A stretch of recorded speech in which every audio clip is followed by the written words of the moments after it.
My name is Brent Rahn. I live in Grand Rapids here with my wife Meg and our daughter Gwen and dog Vivian. I work for the U.S. Forest Service out of Deer River, Minnesota. My name is Meg Brent Rahn. I am a family practice physician assistant. My pregnancy with Gwen was very uneventful. The day before Gwen was born, went to the Tall Timber Day parade and didn't feel great that day, but it was hot and I was 9 months pregnant, so I just thought what you're supposed to feel like when you're 9 months pregnant. I guess it was early Monday morning. Woke up, thought my water had broke, woke Brent up. Super excited, it's time. Turned on the light and realized it wasn't water, it was blood. So that was pretty scary. I called the birthing unit and told them, hey, this is what's happening. We're getting ready to come, and they kind of calmed us down and said, okay, we'll have it ready for you when you get here. So when we showed up, everything was ready for her. So when we first got here, they took some of my labs. An hour later, they checked the labs and my hemoglobin had dropped further. So realized that probably was still kind of bleeding even internally at that point. And my platelets had dropped as well, which is a component of the HELP syndrome that ended up being the diagnosis. I did not have to be sedated for the C-section. If they had gotten any lower, the risk of bleeding would have been much higher, especially with like an epidural. So they were able to be rushed into the OR just so that I could also be present for the birth and be a part of that experience. It was kind of a whirlwind, like everything was happening very quickly. We didn't ever feel at any point that what was happening wasn't just routine for them. So after she was born, she checked out okay. We went back to the mother-baby unit, and they kind of realized that I was going to require a little more care than they could offer. So they discussed bringing me down to the ICU, and the goal was that I would just get a little bit more blood and some platelets, and I kind of had 2-on-1 care for a while, which was comforting.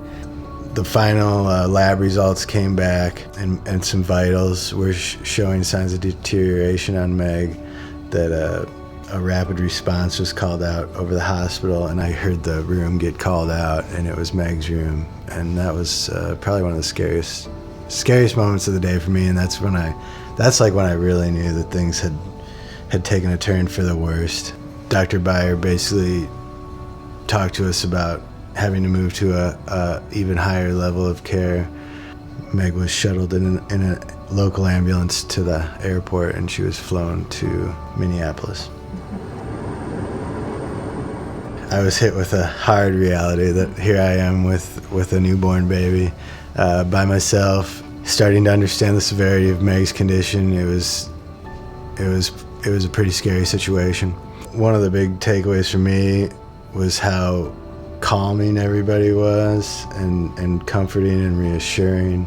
When Dr. Byer was looking for places for me to go, he kind of came in, explained who I would be transferred to, had went to school with this person. Just made me feel super comfortable with, who I was being handed off to. He also tried to arrange to make sure that Gwen and I wouldn't have to be separated, down there, that this was part of the terms of the transfer, is that I would still be able to see my daughter even when I was transferred from Grand Itasca ICU down to the ICU there. So, just him taking into account, those important first hours of bonding with baby were very important. It's hard to remember life before Gwen at this point. She's kind of taken over our whole lives and the majority of what we do now. She's very busy, into everything, especially dog food. It's a favorite of hers. Never really pictured myself as a parent, and now that I am, I can't imagine it another way.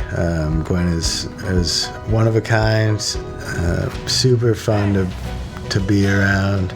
Even when you want to just sit and relax, she won't really let you. She keeps us on our toes. She loves being out on the boat, and we'll get a fishing pole in her hand here pretty soon. Looking back, we're so lucky that Grand Itasca was here for our delivery journey.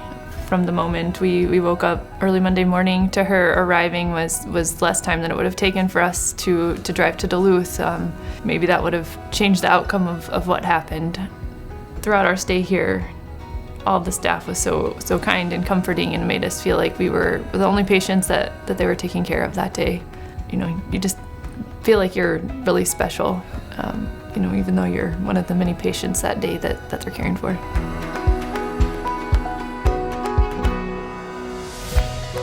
We are Meg and Brent Rahn, and this is our Moments That Matter story of care here at Grand Itasca.